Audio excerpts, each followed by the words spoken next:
আল্লাহ বললেন ওয়াইয ইবতালা ইব্রাহিমা রাব্বু, বিশ্বনবীকে ডাক দিলেন, ও নবী স্মরণ করেন সেই সময়ের কথা যখন আপনার রব সাইয়েদনা ইব্রাহিম আলাইহিস সালামকে কিছু পরীক্ষা নিয়েছিল, বিকালিমাতিন, অনেকগুলো বাক্যের বা অনেকগুলো বিষয়ের, ফাআতাম্মাহুন্না, আর সাইয়েদনা ইব্রাহিম প্রতিটা বিষয়ের পরীক্ষায় সফলতার সাথে উত্তীর্ণ হয়ে গেলেন। ক্বালা, আল্লাহ বললেন ইন্নী জাইলুকা লিন-নাসি ইমামা, ইব্রাহিম আমি মানুষের জন্য তোমারে নেতা বানায় দিলাম। সুবহানাল্লাহ পড়েন। নেতা হওয়া এত সোজা না, খালি মাইকে অ্যানাউন্স করলে আর নেতৃত্ব চাইলেই নেতা হওয়া যায় না। নেতা হতে হলে নিজেকে প্রমাণ করে করে নেতা হতে হয়। বিশ্বনবী যেমন নেতা ছিলেন, তিনি মক্কার জমিনে কষ্ট করেছেন, ডিফেন্সিভ অ্যাটিটিউডে চলেছেন, মানবতার বন্ধু ছিলেন, সমাজ সংস্কারক ছিলেন, গণমানবের নেতৃত্ব দিয়েছেন। মদিনাতে যে মদিনায় সর্বপ্রথম খাদ্য সমস্যার সমাধান করেছেন, মদিনাতে কয়েকটা কমিউনিটি ছিল সেখানে সিকিউরিটি নিশ্চিত করেছেন। এইভাবে ওনারা নেতৃত্ব দিয়েছিলেন। চিল্লায় বলেন ঠিক কিনা? ঘরে বসে বসে আর লম্বা বক্তব্য দিলে নেতা হওয়া যায় না। সাইয়েদনা ইব্রাহিম আলাইহিস সালাম এমনি নেতা হন নাই, কষ্টি পাথরে যাচাই করে করে আল্লাহ তাআলা ওনাকে বাছাই করেছেন। আল্লাহ বললেন ইব্রাহিম তোমার আমি অনেকগুলো পরীক্ষা করেছি জীবনে, আর তুমি তো সবগুলা পরীক্ষায় পাশ করেছো। এই আয়াত দিয়ে আল্লাহ তাআলা বিশ্বনবীকে সান্ত্বনা দিচ্ছেন আর বুঝাতে চাচ্ছেন, ও নবী আপনার জীবনে পরীক্ষা, আপনি তায়েফের জমিনে যে পাথরের আঘাত খেয়েছেন, বিশ্বনবী পাথরের আঘাত খায় নাই। খেয়ে না খেয়ে দিন প্রচারের কাজে নিজেকে দিয়েছ বিলিয়ে, তায়েফের কাফিরেরা চিনল না সে আলো, দুষ্ট ছেলেদের পিছু দিল লেলিয়ে, পাথরের আঘাতে ক্ষত বিক্ষত হয়ে সারা শরীর থেকে রক্ত ঝরে। হে রাসূল তোমাকে ভুলি আমি কেমন করে। ঠিক কিনা? পাথরের আঘাত খেয়েছে বিশ্বনবী। সালাতে দাঁড়ালে এই পেয়ারা নবীর কাঁধে পচা উটের নারী আর ভুঁড়ি চাপিয়ে দেয়া হতো, একের পর এক গালমন্দ করা হতো, গণক বলে গালি দেয়া হতো, মুহাম্মদ তুমি গণক, আনতা কাহিন, গণক, আনতা মাজনুন তুমি পাগল, আনতা শায়ের তুমি কবি, আনতা আবতার তুমি লেস কাটা। তোমার কোনো ছেলে নাই, তোমার নাম ডাক নেয়ার মতো কেউ নাই। কত বড় ডাকাত! বিশ্বনবীর নাম ডাক নেয়ার মতো নাকি কেউ নাই। গোটা বিশ্বে এমন কোন মানুষ আছে যে বিশ্বনবীর চিনে না? এমন কোন মুহূর্ত আছে যে মুহূর্তে বিশ্বনবীর উপর সালাতু সালাম যায় না? বরং যারাই বিশ্বনবীকে লেজ কাটা বলেছে ওদেরকে লেজ কাটা বানিয়ে দিয়েছে কে? বিশ্বনবী কঠিন কালে লেজ কাটা নয়, ওনার সুনাম, ওনার সুখ্যাতি, ওনার পার্সোনালিটি গোটা বিশ্বব্যাপী ছড়িয়ে দিয়েছে কে? গোটা বিশ্বে এখন সবচাইতে কিউরিওসিটি একটা নামের উপর, নামটা হচ্ছে MUHAMMAD, সাল্লাল্লাহু। আমার পরিচিত কিছু লোকেরা ইংল্যান্ডে তারা পরিচ্ছন্নতার কিছু অভিযান চালিয়েছিল, তাদের বুদ্ধিটা দেখে আমি অবাক হলাম। তারা পরিচ্ছন্ন অভিযানে কোনো কথা বলে না। এখানে কি হয়েছে দেখেন দেখেন, এইভাবেই থাকে, এতক্ষণ যেহেতু চলছে এখনো চলবে, আওয়াজ করবেন না, বিশৃঙ্খলা হলে অনেক সমস্যা, অনেক মানুষ হয়েছে। তারা কথা বলে না, একটা গেঞ্জি পরছে, টি শার্ট, আর গেঞ্জির পিছনে লিখে ফেলছে MUHAMMAD। এটা লিখে তারা পরিষ্কার করে পরিচ্ছন্নতা অভিযানের নামে। এটাকে বলে ক্লিনলিনেস অ্যাওয়ারনেস ক্যাম্পেইন। তো এই যেই জায়গাগুলোতে ময়লা, লন্ডন সিটির লোকেরা ওখানে ময়লা টয়লা আর দেখে না, খুব পরিষ্কার জায়গাগুলো। কিরে সবার মনে ধারণা পরিষ্কার করলো কে? যে দেখে কিছু ছেলেরা করে আর তারা কারোর সাথে কথা বলে না, পিঠের মধ্যে লেখা খালি মোহাম্মদ লেখা। কি নামটা শুনতে কেমন লাগে? হৃদয়টা ঠান্ডা হয়ে যায় না? তখন তাদের মাথার মধ্যে প্রশ্ন জাগে এমনি, হু ইজ দিস মোহাম্মদ? এই মোহাম্মদটা কে যার অনুসারীরা এত পরিচ্ছন্ন? সুবহানাল্লাহ পড়ে। যার অনুসারীরা এত ভদ্র, এত সভ্য। তখন তারা খুঁজতে আরম্ভ করে যে কে এই মোহাম্মদ, কে? They search in Google, who is this Mohammad? Then they find that Muhammad is the last messenger of Allah. তিনি আল্লাহর পাঠানো সবশেষ নবী, তারপরে কোনো নবী নাই। Who is this personality? K say? Let me try his biography, তার জীবনী খুঁজে বের করে, একটার পর একটা জীবনী ওয়েবসাইটে তারা পড়ে, তারা অবাক হয়ে যায়। তারা বলে যে এত সুন্দর মানুষ হতে পারে, এত চমৎকার ব্যক্তিত্ব হতে পারে। তারা নিজেরাই পরে বলতে বাধ্য হয়েছে যে as a father, as a teacher, as a law giver, as a law maker, as a reformer of the society, Muhammad is the superman of the world. স্বামী হিসেবে, নেতা হিসেবে, নবী হিসেবে, সমাজ সংস্কারক হিসেবে, আইন প্রণেতা হিসেবে মুহাম্মদ সাল্লাল্লাহু আলাইহি ওয়াসাল্লাম হচ্ছে একজন সুপারম্যান, যার কোনো তুলনা হয় না। তারা বলতে বাধ্য হয়েছে। তো এইভাবে বিশ্বনবীর সুনাম সুখ্যাতিকে গোটা বিশ্বের দরবারে ছড়িয়ে দিয়েছে কে? এই জন্য বিশ্বনবীর আবদার বলো না, বিশ্বনবীর লেজ কাটা বলে কোনো লাভ হবে না, বিশ্বনবীর বিরুদ্ধে কার্টুন বানিয়ে লাভ হবে না, বিশ্বনবীর নামে ব্যঙ্গাত্ব করে ফিল্ম বানিয়ে কোনো লাভ হবে না, বিশ্বনবীর পারিবারিক জীবনী নিয়ে উল্টাপাল্টা কথা ব্লগের মধ্যে লিখে বেশি সুবিধা করতে পারবা না। বরং বিশ্বনবীর যারা গালি দিয়েছিস তোদের বংশকে নির্বংশ করে দেবে আল্লাহ। আল্লাহু আকবার, আল্লাহু আকবার, হুশিয়ার সাবধান, হুশিয়ার সাবধান। এটা আমার স্বয়ং আল্লাহর ঘোষণা। ইন্না শানিআকা, কথা বলেন, ইন্না শানিআকা। ও নবী, আপনারা যারা গালি দেয় ওরাই লেজ কাটা, ওদের বংশটাই আমি আল্লাহ নির্বংশ করে দেব। চিল্লায় বলেন ঠিক কিনা? আপনার সুনাম বিশ্বব্যাপী, আপনার জয়গান বিশ্বব্যাপী, আপনার উপর সালাত বিশ্বব্যাপী, আপনার প্রশংসা বিশ্বব্যাপী। ওরা মরে গেলে ওদের জন্য এক ফোঁটা চোখের পানি ফালানোর কেউ থাকবে না, ওদের নাম নিশানা নেওয়ার মতো কেউ থাকবে না। বরং আপনার সম্মানকে গোটা বিশ্বে আমি ছড়িয়ে দেব। আল্লাহু আকবার। রাফা'না লাকা যিকরাক, আপনার সম্মানকে, আপনার নামকে আমি এত উপরে নিয়েছি গো নবী, আমার নাম যেখানে আপনার নামও সেখানে। সুবহানাল্লাহ পড়বেন না? এজন্য বিশ্বনবীর আল্লাহ সান্ত্বনা দিচ্ছেন, নবী ভয় পাবেন না, চিন্তা করবেন না। ইসলামের পক্ষে যারাই থাকে তাদের এই কষ্টগুলো সহ্য করে আসতে হয়। আপনার পিতা সাইয়েদনা ইব্রাহিমও এই কষ্টের পথ পাড়ি দিয়েছে। আপনারে যেমনি গালি দেয়, আপনার পিতা সাইয়েদনা ইব্রাহিমকেও গালি দিয়েছে। এবং পরবর্তীতে আপনার প্রজন্ম যারা আসবে, আপনার পক্ষের শক্তি হিসেবে দুনিয়ায় যারা বেঁচে থাকবে, এদেরকেও গালিগুলো সহ্য করতে হবে, হজম করতে হবে। কিন্তু গালির ভার্সন চেঞ্জ হবে, গালিগুলো চলে যাবে না, গালি থাকবে। বিশ্বনবীরে গালি দেয়া হতো গণক, আমাদেরকে গালি দেয় কাঠমোল্লা বলে। বিশ্বনবীরে গালি দেয় কবি বলে, আমগরে গালি দেয় রাজাকার বলে। বিশ্বনবীকে গালি দেয় পাগল বলে, আমাদেরকে গালি দেয় যুদ্ধাপরাধী বলে। এই গালিগুলো থাকবে, কিন্তু এই গালিগুলো শুনে, এই ঝুঁকির পথ দেখে মুসলমানরা এই পথ থেকে এক পাও পিছপা হয় না। চিল্লায় বলেন ঠিক কিনা? বিশ্বনবীর এসে বলা হলো, সম্পদ চাও, সম্পদের পাহাড় দেব। সুন্দরী নারী চাও, নারীরা ললনার লাইন ধরবে। গদি চাও, গদি দিতে বসায় দেব। শুধু নতুন যে দাওয়াতি কাজ শুরু করেছো এটারে বন্ধ করে দাও। বিশ্বনবী বললেন, তোমাদের 3 দফা, আমার তো 1 দফা। লা ওয়াদাউ আশ-শামসা ফি ইয়ামিনি, সম্পদ, নারী আর ক্ষমতার চেয়ারের লোভ দেখাও, আরে আকাশের ওই জল জলে সূর্যটা যদি আমার ডান হাতে দিয়ে দাও। ওয়াল কামারা ফি ইয়াসারি, আর চাঁদটাকে যদি আমার বাঁ হাতে দিয়ে দাও। যেই পথে আমি নেমেছি, গোটা বিশ্বের কোনো পরাশক্তিও আমাকে এই পথ থেকে এক পা পিছনে নিতে পারবে না। কারণ মুমিন জানে তার মরণ একবার। কথা কন? যারা কাফের, মুশরিক, মুনাফিক, এরা দিনে মরে 10 বার। আর আমরা মৃত্যুরে ভয় পাই না, আমরা মৃত্যু কোথায় খুঁজে বেড়াই। মুমিন একবার মরে, মরার আগে সিংহের মতো হুঙ্কার আর গর্জন দিয়ে মরে। এজন্য বিশ্বনবীকে আল্লাহ তাআলা সান্ত্বনা দিচ্ছেন, নবী পেরেশান হবেন না। আপনার পিতা সাইয়েদনা ইব্রাহিমকে আমি পরীক্ষা নিয়েছি, আর প্রতিটা পরীক্ষায় আপনার পিতা ইব্রাহিম সফলতার সাথে উত্তীর্ণ হয়েছে।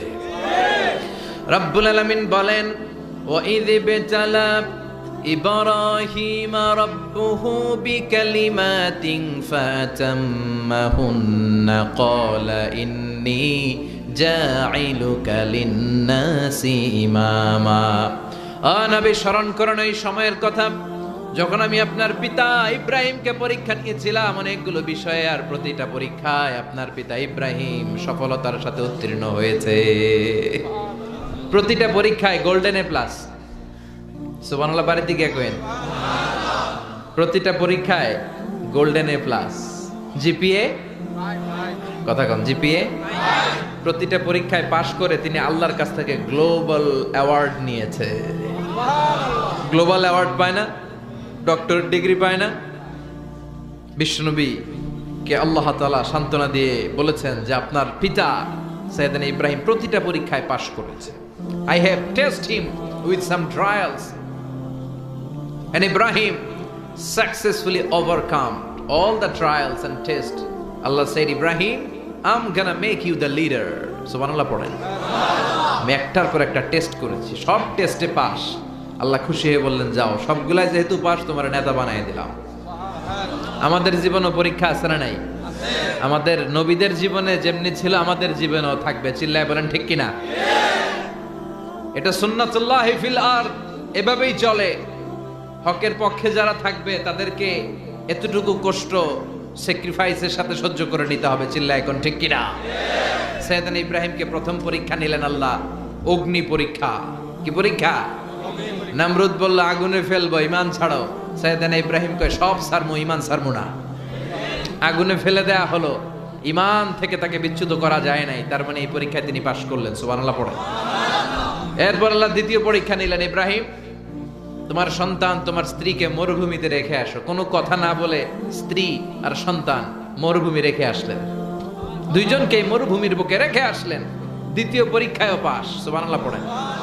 3 নম্বর পরীক্ষা নিলেন, ইব্রাহিম দেখি দুইটাতে তো পাস করলা, 3 নম্বরে কি অবস্থা দেখি, তোমার হৃদয়ে কার জন্য দরদ বেশি, আমার জন্য না তোমার সন্তানের জন্য? সাইয়েদনা ইব্রাহিম আলাইহিস সালাম 86 বছর বয়সে প্রথম সন্তানের বাবা হয়েছে। সাইয়েদনা ইসমাইল যখন হয় তখন সাইয়েদনা ইব্রাহিমের বয়স ছিল 86। কত? এই বড় লেখায় কেউ আসেনি যে 86 বছর বয়সে সন্তান হয়? হ্যাঁ, আহা, তার মানে এতগুলো বছর কাঁদতে কাঁদতে কাঁদতে কাঁদতে দোয়া করতে করতে করতে করতে বয়স যখন 86 তখন কবুল হয়েছে।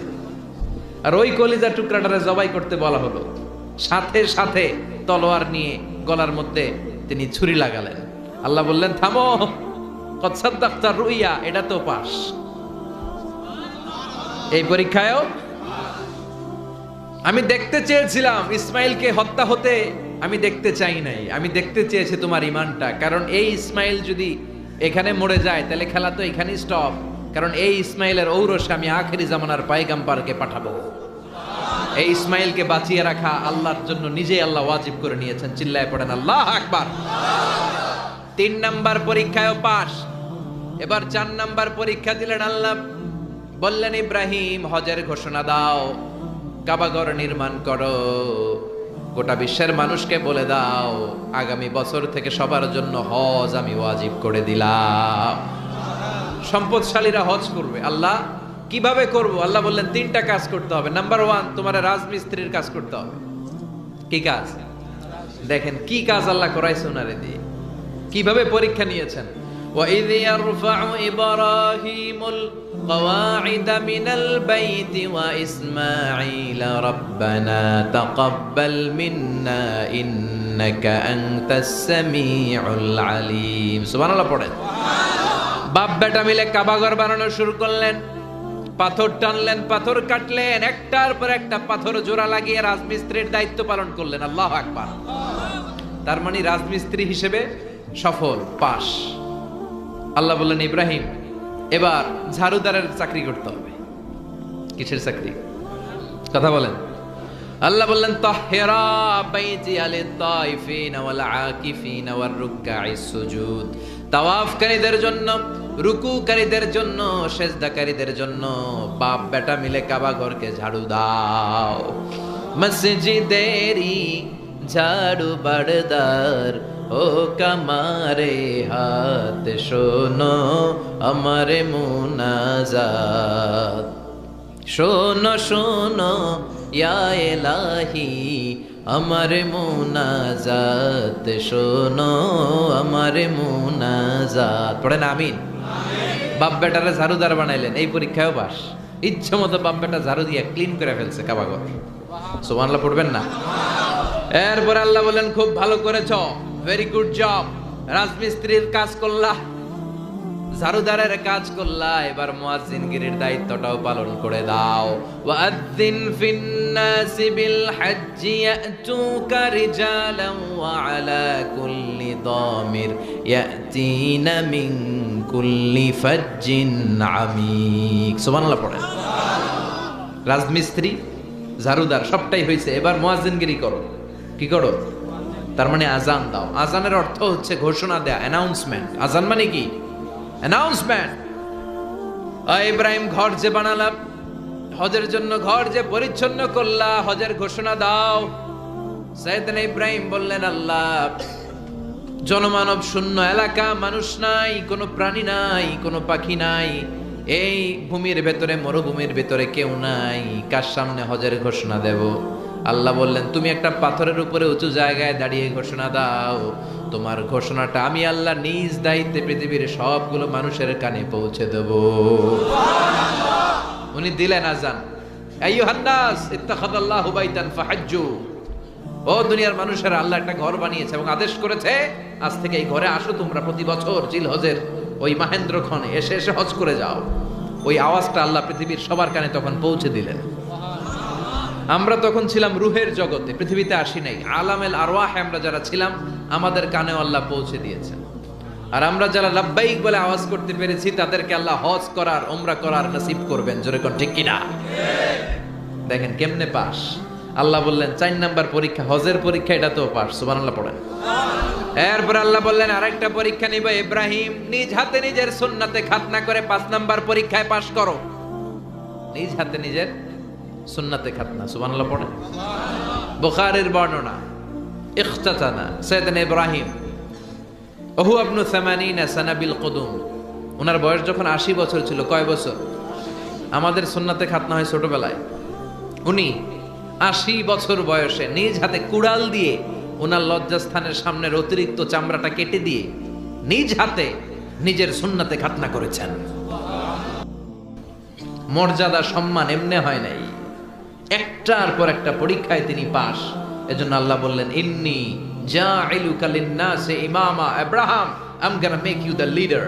এই যে পরীক্ষাগুলোয় পাস করেছো, ফলাফল স্বরূপ আমি তোমার গোটা বিশ্বের সবার নেতা বানায় দিলাম। এত বরকতময় নবী ছিলেন তিনি, যেখানেই হাত লাগিয়েছেন জায়গাটারে বরকতময় করেছে কে? যেখানেই পা লাগিয়েছেন বরকত দিয়ে পূর্ণ করেছে কে? তিনি যেই পাথরের উপর দাঁড়িয়ে কাবা ঘর নির্মাণ করলেন, ওই পাথরটারে আল্লাহ মুসল্লা বানায় দিলেন। ওয়াত্তাখিযু মিন মাকামি ইব্রাহিমা মুসাল্লা। আল্লাহ বললেন, ও গোটা বিশ্বের মুমিন বান্দা বান্দিরা, আমার ইব্রাহিমের দাঁড়ানোর জায়গাটারে তোমরা মুসল্লা বানিয়ে দাও। এটা আমাদের মুসল্লা, মাকাম ইব্রাহিম। একটা পাথরে দাঁড়িয়ে উনি কাবাঘর বানিয়েছিলেন। জানেন না ইতিহাস? হিস্ট্রিটা জানেন সবাই? ওই পাথর নাকি উঠে যেত উপরে, অটোমেটিক্যালি নেমে যেত। সুবহানাল্লাহ পড়েন। ওনার ইতিহাসকে চিরস্মরণীয় আর অম্লান করে রাখার জন্য এই পাথরের জায়গাটা, মাকাম ইব্রাহিমকে আল্লাহ কাবা ঘরের পাশে স্থান দিয়েছে। যারা হজ উমরা করে তাদের এখানে নামাজ পড়তে হয়। বিশ্বনবী তাওয়াফ করার পরে এই মাকাম ইব্রাহিমে দাঁড়িয়ে 2 রাকাত নামাজ পড়তেন। যারা হজ উমরা করেছেন, আপনারা পড়েন নাই? পৃথিবীর কোন পাথরের মধ্যে পা দিয়ে ইচ্ছা মতো ধাক্কা মারলে, লাথি মারলে ওই পায়ের দাগ পাথরে পড়বে, কিন্তু সাইয়েদনা ইব্রাহিমের পায়ের দাগ মানে ফুটপ্রিন্ট ওই পাথরে তুলে দিয়েছে কে? কাবা ঘরের একেবারে পাশে ওই পাথর। তার মানে এমন নবী, যে নবীর পা যেই জায়গায় লেগেছে ওই জায়গাটারে আল্লাহ তাআলা আমাদের মুসল্লা বানিয়েছে। ওনার স্ত্রী হাজার, আমরা যার বিবি হাজেরা বলি, উনি পানির সন্ধানে সাফা থেকে মারোয়া, মারোয়া থেকে সাফায় 7 বার দৌড়ালেন। পানি কই, পানি কই, পানি নাই। ওনার দৌড়া দৌড়িটা আল্লাহর এত ভাল লাগলো, কিয়ামত পর্যন্ত সব হাজী সাহেবদের জন্য এই জায়গায় দৌড়া দৌড়িটা আল্লাহ ওয়াজিব করে দিয়েছেন। তার মানে স্বামীর পা যেই জায়গায় লাগে ওইটা বানালেন মুসল্লা, স্ত্রীর পা যেই জায়গায় লেগেছে ওই জায়গাটারে বানালেন সাই করার জায়গা। আর কলিজার টুকরা সন্তান ইসমাইলের পা যেই জায়গায় লাগিয়েছে ওই জায়গাটারে বানিয়েছেন জমজমের কুয়া। দুধের বাচ্চা ইসমাইল পা দিয়ে লাথি মারে, কলকল করে পানি বেরোয়। হাজার, যাকে বলি আমরা বিবি হাজেরা, দৌড়ে আসলেন, এসে দেখে পানি। আল্লাহ শুকরিয়া করলেন, কিন্তু পানি তো বের হয়ে চলে যায়। উনি পানি যেন না যায় বাদ দিতে লাগলেন। পানি আটকানোর জন্য আমরা কি দেই? বেরি বাদ দিচ্ছেন। ওনারা আরবি ভাষা জানতেন না, জানতেন সুরিয়ানি ভাষা। সুরিয়ানি ভাষায় উনি নিজের ভাষায় বলছিলেন ঝাম ঝাম ঝাম, মানে হচ্ছে থাম থাম, পানি চলে যাস না। উনার মুখ নিঃসৃত এই ঝাম ঝাম শব্দ দুইটা আল্লাহর এত ভালো লাগলো, কিয়ামত পর্যন্ত আল্লাহ তাআলা এই কুয়ার পানির নাম জামজামের কুয়ার পানি বানিয়ে দিলেন। The most blessed water ever in the world.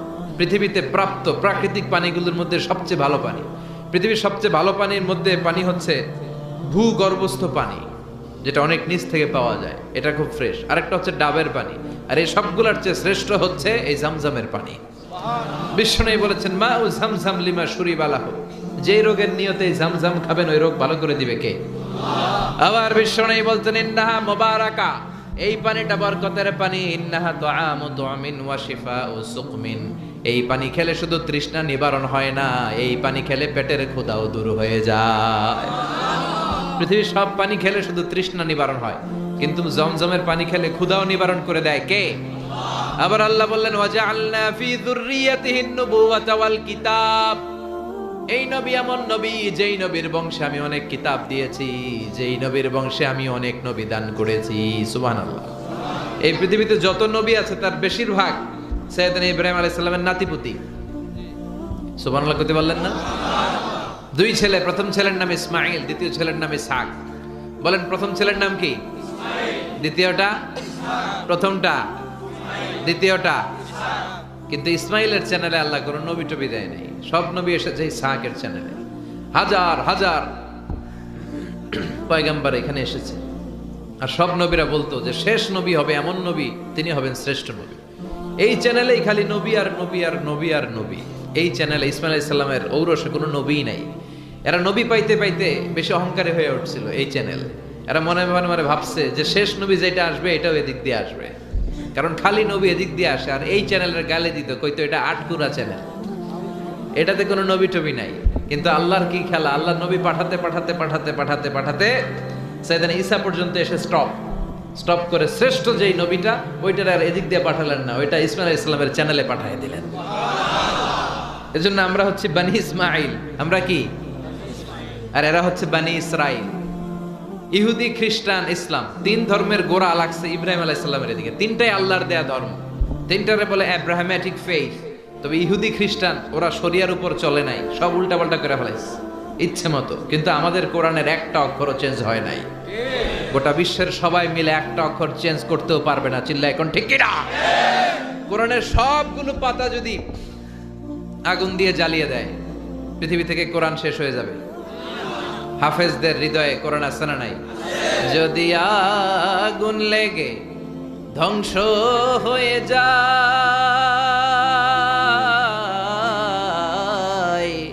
ধ্বংস হয়ে যায়, যদি আগুন লেগে যায় পুড়ে যায় পৃথিবীর সব বইয়ের দোকান, বিশ্ব থেকে হারাবে না পবিত্র কোরআন, বিশ্ব থেকে হারাবে না পবিত্র কোরআন। ঠিক কি না? সব জ্বালিয়ে দেওয়া যাবে, লাইব্রেরিগুলো, ছাপাখানাগুলো, কোরআনের প্রিন্ট কপিগুলো। কিন্তু আমাদের হাফেজ ভাইদের হৃদয়ে কোরআন আছে না নাই? গোটা বিশ্বের সবগুলো মুসলমানরা ব্রাশ ফায়ার করে না মারা পর্যন্ত কোরআন দূর করা যাবে। এটা সাময়িক পৃথিবী থেকে দূর হবে, কিন্তু লাউহে মাহফুজে এই কোরআনকে সংরক্ষণ করে রেখেছে কে? ইসমাইলের চ্যানেল, ইসহাকের চ্যানেল, এই সব চ্যানেলের নবী সাইয়েদনা ইব্রাহিম আলাইহিস সালামের নাতিপুতি। সুবহানাল্লাহ পড়েন। আবার আল্লাহ বললেন এই নবীদেরকে আমি কিতাব দিয়েছি। সাইয়েদনা ইব্রাহিমকে আল্লাহ কিতাব দিয়েছে, তবে এটার নাম আল্লাহ কোরআনে কিতাব বলে নাই। কোরআনে আল্লাহ বলেছে সাহিফা। ইন্না হাযা লাফিস সুহুফিল উলা সুহুফি ইব্রাহিম ওয়া মূসা। সুবহানাল্লাহ পড়েন। আবার আল্লাহ বললেন তিনি এমন নবী যিনি তোমাদেরকে মুসলমান নামকরণ করেছেন। আমরা সবাই মুসলিম। আমরা কি নাম করেছেন? আমাদের জাতির পিতা ইব্রাহিম। ঠিক কি না? মিল্লাত আবিকুম ইব্রাহিম ওয়া সাম্মাকুমুল মুসলিমিন। আমাদের জাতির পিতাকে জোরে কোন? আরো জোরে, আরো একবার মনে থাকবে? জাতির পিতার নাম মনে থাকবে? সাইয়েদনা ইব্রাহিম আলাইহিস সালাম। চিল্লায় বলেন ঠিক কি না? এই নবী এমন নবী, আল্লাহ বললেন ইন্না ইব্রাহিম লা হালিমুন আওয়াহুম মুনিব। আমার ইব্রাহিম ছিল সহনশীল, আমার ইব্রাহিম ছিল বিনয়ী, আমার ইব্রাহিম ছিল ভদ্র। আমরাও যারা ইব্রাহিম আলাইহিস সালামের অনুসারী, আমাদেরকেও বিনয়ী হওয়ার দরকার আছে না নাই? সহনশীল হওয়ার দরকার আছে না নাই? কিন্তু আমাদের মধ্যে অস্থিরতা খুব বেশি। কথা বলেন, জি হয় না? জি হয়, জি হয় বলেন সবাই, জি হয়। কি সুন্দর ভাষা, সিলেটের ভাষা, সিলোডি, ঠিক কিনা? সুরমাহা গঙ্গর পরবাড়ি, এরপর কি শাহজালালের উত্তর সুরি, দেশ বিদেশে বেড়াগিরি, আমরা হক্কল সিলোডি, আমরা হক্কল সিলোডি, আমরা হক্কল সিলোডি, আমরা হক্কল সিলোডি। সিলেটের ওই কমলার বাগান,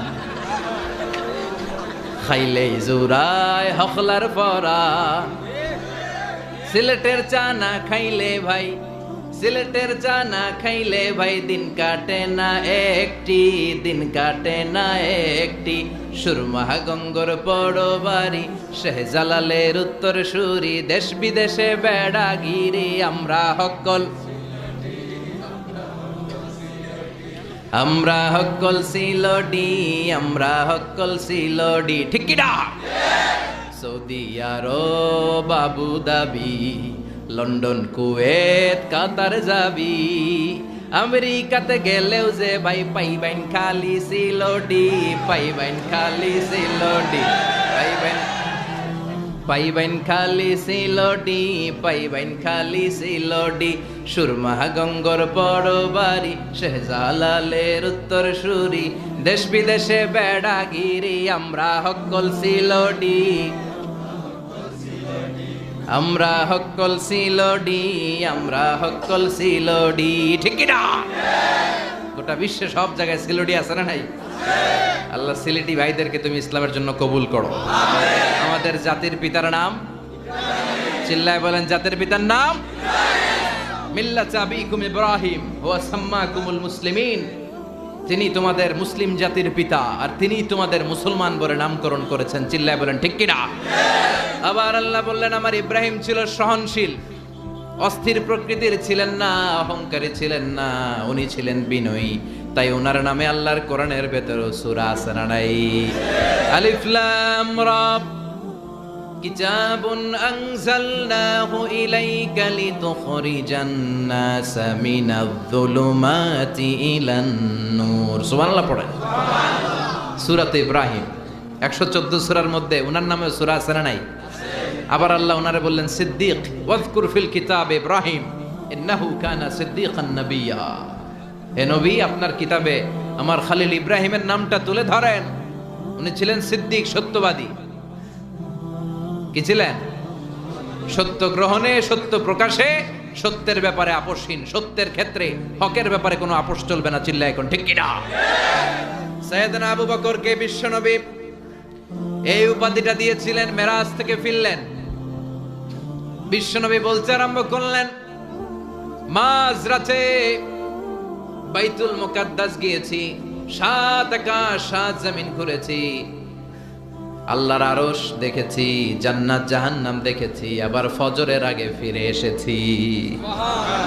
এই মেরাজের ঘটনা শুনে আবু জাহেল, উতবা, সাইবা এর একটা চান্স পাইল, কই দেখছো মুহাম্মদ এগুলা কি বলে, যেখানে বাইতুল মুকাদ্দাস যেতে আসতে 1 মাস, সে নাকি রাতে বাইতুল মুকাদ্দাস, জান্নাত জাহান্নাম সব দেখে আবার ফজরের আগে ফিরে আসছে। চলো সবাই মিলে আবু বকরের ধরি আর এই গাজাখুরি গল্প শোনাই। নাউজুবিল্লাহ পড়েন। সবাই যে বলে, আবু বকর দেখো তোমার বন্ধু কি বলে, এতদিন যা বলছে কোন রকম মেনে নিলাম, আজকে কি বলে? কি বলে আমার বন্ধু? তোমার বন্ধু নাকি মাঝরাতে বাইতুল মুকাদ্দাস গিয়েছে, সব নবীদের নামাজের ইমামতি করেছে, 7 আকাশ ঘুরেছে, জান্নাত জাহান্নাম আরশ দেখে আবার ফজরের আগে নাকি ফিরে এসেছে। সাইয়েদনা আবু বকর বললেন, আকালা নাবিয়ুনা হাদা, আমাদের নবী, আমার পেয়ারা নবী কি এই কথাই বলেছে? সবাই বলল হ্যাঁ, তিনি এটাই বলেছে।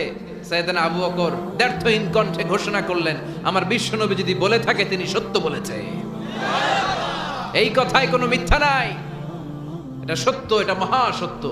বিশ্বনবী খুশি হয়ে গেলেন, বলেন আবু বকর মিনাল ইয়াউম আনতা লাস্তা আবু বকর ফাকাত, আজ থেকে তুমি শুধু আবু বকর নও, আজ থেকে তুমি আবু বকর সিদ্দিক। সত্য গ্রহণে, সত্য প্রকাশে, সত্যের লড়াকু সৈনিকদেরকে বলা হয় সিদ্দিক। চিল্লায় বলেন ঠিক কি না? আল্লাহ বললেন আমার খলিল ইব্রাহিম ছিলেন সিদ্দিক। তিনি জীবনে কখনো সত্যের ব্যাপারে আপোষ করেন নাই। এজন্য আল্লাহ খুশি হয়ে সাইয়েদনা ইব্রাহিমকে বানিয়ে দিয়েছেন খলিল। ওয়াত্তাখাযাল্লাহু ইব্রাহিমা খলিলা। সুবহানাল্লাহ। ইব্রাহিম আলাইহিস সালামকে বানালেন খলিল, আর বিশ্বনবীরে বানালেন হাবিব। বিশ্বনবীর কি বানালেন? ইব্রাহিম আলাইহিস সালামকে বাপ হইল খলিল, পোলা হইল কথা কোন বাপ, ছেলে খলিল মানে দোস্ত, হাবিব মানেও দোস্ত। খলিল মানে এমন দোস্ত, এমন বন্ধু যে বন্ধু আল্লাহরে খুশি করার জন্য কাজ করে। আর হাবিব মানে এমন বন্ধু যে বন্ধুরে খুশি করার জন্য আল্লাহ নিজেই কাজ করে। এই বাপ বেটার মধ্যে মিল আছে না নাই? অনেক দিক দিয়ে এই দুজনের মিল আছে। প্রথম মিল হচ্ছে এদের ফেস কাটিং এ মিল। সুবহানাল্লাহ করবেন না? সাইয়েদনা ইব্রাহিম আলাইহিস সালাম আর বিশ্বনবী দেখতে একরকম ছিল। আমরা জান্নাতে যে দেখবো ইনশাআল্লাহ। জান্নাতে যে শুধু নবীদেরকে না, আমরা আল্লাহরেও দেখবো। আল্লাহ বলবেন এই জান্নাতীরা, নাজ নেয়ামতের বর্ণনা কোরআনে যা পেয়েছো বুঝে পেয়েছো কি? সবাই বলবে সব পেয়েছি। একজন বলবে একটা ছাড়া। কিরে তুই কি পাস নাই? কয় আমনেরে পাই নাই। সুবহানাল্লাহ কোন? তখন আল্লাহ নিজেই উনার সৌন্দর্যের প্রকাশ ঘটাবেন। আমরা আল্লাহরেও দেখবো ইনশাআল্লাহ। পড়েন বিশ্বনবী বললেন ইন্নাকুম সাতারাউনা রাব্বাকুম কামা তারাউনা হাদাল কামার। চাক্ষুষ নিজ চোখে আজকে তোমরা আকাশের চাঁদটাকে যেমনি দেখতে পাও, তোমাদের রবকেও জান্নাতে দেখবা। দেখবো আমরা। চিল্লায় পড়তে হবে ইনশাআল্লাহ।